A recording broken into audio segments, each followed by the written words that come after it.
எல்லாருக்கும் வணக்கங்க. எல்லாரும் எப்படி இருக்கிறீங்க? நாங்கள் ரொம்ப நல்லா இருக்கிறோம்.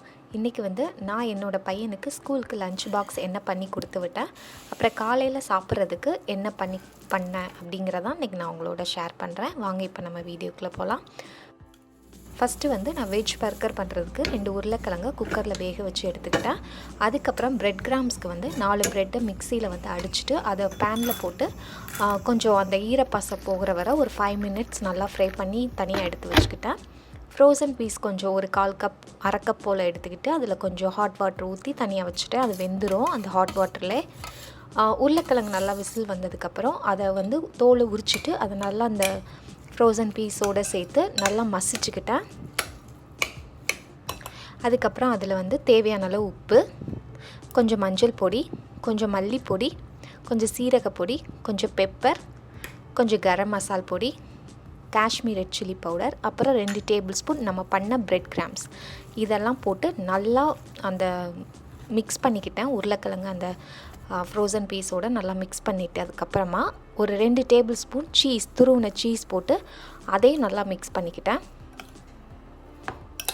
இதோட அளவுகள்லாம் நான் டிஸ்கிரிப்ஷனில் கொடுக்குறேன், கண்டிப்பாக செக் பண்ணி பாருங்கள். ஸோ நல்லா மிக்ஸ் பண்ணதுக்கப்புறமா இந்த மாதிரி ஒரு பேட்டி பண்ணுறதுக்காக கொஞ்சம் ஃபஸ்ட்டு ஒரு உருண்டை பண்ணிவிட்டு ப்ரெட்டு நம்ம அந்த பன்னு எவ்வளோ பெருசாக இருக்கோ அதுக்கேற்ற மாதிரி நம்ம பேட்டி ரெடி பண்ணி வச்சுக்கணும். எனக்கு ஒரு 4லேருந்து 5 பேட்டி ரெடி இருந்தது. அப்புறம் ஒரு பவுலில் தனியாக கொஞ்சம் மைதா மாவு எடுத்து அதை தண்ணி ஊற்றி நல்லா அந்த தோசை மாவோட தண்ணியாக இருக்கிற அந்த பதத்துக்கு மிக்ஸ் பண்ணிக்கிட்டேன். இன்னொரு பவுலில் நான் பண்ணி வச்சுருந்தேன் இல்லையா பிரெட் கிராம்ஸ், அதையும் எடுத்து தனியாக வச்சுக்கிட்டேன். தோசைக்கல்லில் எண்ணெய் ஒரு 2 டேபிள் ஸ்பூன் ஊற்றிட்டு அது சூடானதுக்கப்புறமா நம்ம பண்ணி வச்சுருந்த அந்த பேட்டி இருக்குது பார்த்திங்களா, அதை ஃபஸ்ட்டு அந்த மைதா மாவில் முக்கிட்டு அதுக்கப்புறம் பிரெட் கிராம்ஸில் ஒரு கோட்டிங் கொடுத்துட்டு அந்த எண்ணெய் சூடானதும் அந்த தோசைக்கல்லில் நான் போட்டுக்கிட்டேன் எல்லாத்தையுமே. நான் ஃபஸ்ட்டு 3 பேட்டி தான் ரெடி பண்ணேன். ஸோ எல்லாத்தையும் நான் அதுக்கப்புறம் மெதுவாக பண்ணிக்கிட்டேன். மற்ற 2 பேட்டி ஃபஸ்ட்டு 3 பேட்டி வச்சுட்டு மேலே கொஞ்சம் இந்த மாதிரி எண்ணெய் தெளித்து விட்டுக்கிட்டேன். இது மீடியம் டு லோ ஹீட்டில் பண்ணணும். ஒவ்வொரு சைடும் இந்த மாதிரி திருப்பி விட்டுக்கிட்டோம் அப்படின்னா நல்லா எல்லா சைடுமே வெந்துடும். ஆல்ரெடி நம்ம உருளைக்கிழங்கும் வேக வச்சுருக்கோம். அப்போ அந்த ஃப்ரோசன் பீஸையும் ஹாட் வாட்டரில் போட்டு வச்சுருக்கனால ரொம்ப நேரம் ஆகாது. ஒரு 5 to 7 மினிட்ஸில் ரெடி ஆயிரும். ஸோ அதை எடுத்து தனியாக ஒரு பிளேட்டில் வச்சுட்டு அடுத்து பர்கருக்கு அரேஞ்ச் பண்ண ஸ்டார்ட் பண்ணிக்கிட்டேன். ஃபஸ்ட்டு இந்த மாதிரி பர்கர் பன்னு வாங்கிட்டு அதில் அந்த மாதிரி பட்டர் ஸ்ப்ரெட் பண்ணிக்கிட்டேன்.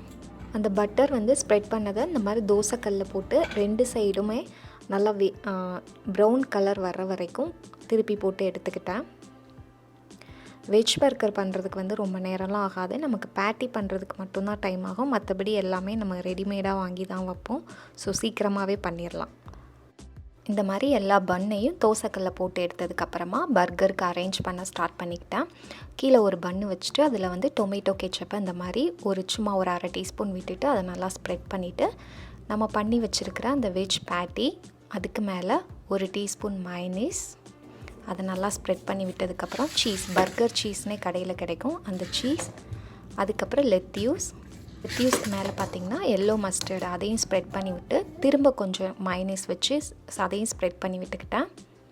ஸோ மேலே வைக்கிற அந்த பன் இருக்குது பார்த்திங்களா, அதுக்கு நான் தக்காளி வைக்க மறந்துட்டேன். ஸோ அதனால் இடையில ஒரு தக்காளி, உங்களுக்கு ஆனியன் இதெல்லாம் பிடிச்சிச்சின்னா ஆனியன் கூட வச்சுக்கலாம். பட் ஹரி ஆனியன் சாப்பிட மாட்டான், அதனால் நான் வெறும் தக்காளி மட்டும் வச்சுட்டு அந்த லஞ்ச் பாக்ஸில் வைக்க முடியாது ஃபுல் பர்கரே. அதனால் இந்த மாதிரி 2ஆக கட் பண்ணி அது அந்த கீழே விழாமல் இருக்கிறதுக்காக 2 சைடுமே இந்த மாதிரி டூத் பிக் குத்தி வச்சுக்கிட்டேன்.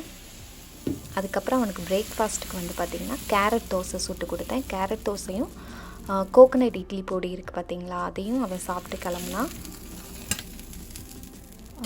கடைசியாக லஞ்ச் பேக் பண்ணுறதுக்கு பர்கர், கொஞ்சம் வெள்ளரிக்காய், கொஞ்சம் கிரேப்ஸ் இது வச்சு நான் லஞ்ச் பாக்ஸ் அன்றைக்கி பேக் பண்ணேன்.